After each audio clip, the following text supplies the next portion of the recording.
நெல்லை என்றாலே அருவாள் என்று சொல்லக்கூடிய நிலை. தென் மாவட்டங்கள் என்றாலே அருவா கலாச்சாரம், நெல்லை என்றாலே அருவா கலாச்சாரம் என்பதை போன்ற ஒரு தோற்றத்தை ஏற்படுத்துகிற போக்கு தொடர்ந்து இருக்கிறதே என்ற கவலை எனக்கு உண்டு. வன்முறைகள் இல்லாமல் படம் எடுக்கவே முடியாதா?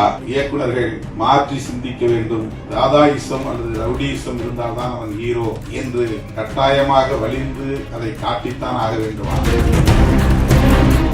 நெல்லை பாய்ஸ் கதை முழுமையாக நாம் இன்னும் திரைப்படத்தை பார்க்கவில்லை, தெரியவில்லை. ஆனால் அந்த எழுத்தை பார்த்ததும் நான் கேட்டேன், என்ன இந்த நெல்லையில் நிறைய அறிவாள்கள் இருக்கின்றன, கொடுவாள்கள் இருக்கின்றன, இந்த எழுத்தின் வடிவமைப்பிலேயே அருவா இருக்கிறதே என்று கேட்டேன். நெல்லை என்றாலே அருவாள் என்று சொல்லக்கூடிய நிலை.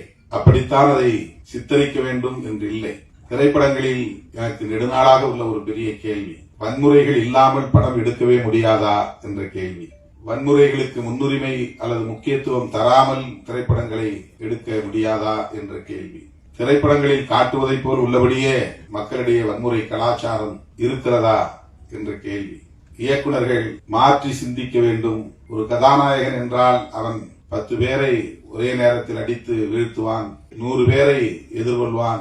பெரிய அளவில் ஒரு தாதாயிசம் அல்லது ரவுடியிசம் இருந்தால்தான் அவன் ஹீரோ என்று கட்டாயமாக வலிந்து அதை காட்டித்தான் ஆக வேண்டுமா என்ற கேள்வி எனக்கு உண்டு. நெல்லையில் எவ்வளவோ பேர் கல்விமான்கள் இருக்கிறார்கள், தொழிலதிபர்கள் இருக்கிறார்கள், ஆய்வாளர்கள் இருக்கிறார்கள், நீதிபதிகள் தோன்றி இருக்கிறார்கள். தென் மாவட்டங்கள் என்றாலே அருவா கலாச்சாரம், நெல்லை என்றாலே அருவா கலாச்சாரம் என்பதை போன்ற ஒரு தோற்றத்தை ஏற்படுத்துகிற போக்கு தொடர்ந்து இருக்கிறதே என்ற கவலை எனக்கு உண்டு. இந்த படத்தை வைத்து நான் பேசுவதாக கருத வேண்டாம், பொதுவாக பேசுகிறேன். அதை நாம் நியாயப்படுத்துகிறோம். காதலும் வீரமும் தமிழர் பண்பாடு என்று. வீரம் என்பது வேறு, வன்முறை என்பது வேறு. நான் மதுரையிலே 90களின் தொடக்கத்தில் இந்த இயக்கப் பணிகளை ஆற்றிய போது தோழர்களுக்கு பேசுகிற போது வீரம் என்றால் அருவாளை தூக்குவது என்று பொருள் அல்ல, நெருக்கடிகள் சூழ்ந்த போதும் கொள்கை நெறிப்படியே வாழ்தல் வீரம் என்று ஒரு முழக்கமே நான் எழுதினேன்.